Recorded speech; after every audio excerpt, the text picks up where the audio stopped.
یہ آیتیں ہیں روشن کتاب کی۔ روشن اللہ تعالیٰ کس چیز کو فرما رہا ہے کہ روشنی ہے، روشنی۔ اللہ تعالیٰ بتانا یہ چاہتا ہے کہ جو اس کتاب کی آیتیں پڑھتا ہے اللہ تعالیٰ اس کے دماغ کو روشنی عطا فرما دیتا ہے۔ جو اس کی آیتیں پڑھتا ہے اللہ اس کے دماغ کو روشن کر دیتا ہے،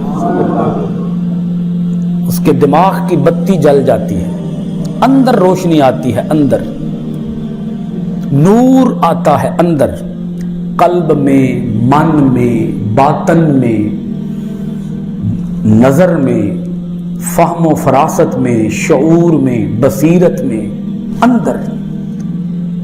بھئی اندر روشنی ہوگی تو کچھ باہر نظر آئے گا نا، اندر ہی روشنی نہ ہو تو باہر نظر کچھ بھی نہیں آئے گا۔ خاص بات کہنے لگا ہوں، اصل روشنی قرآن ہے۔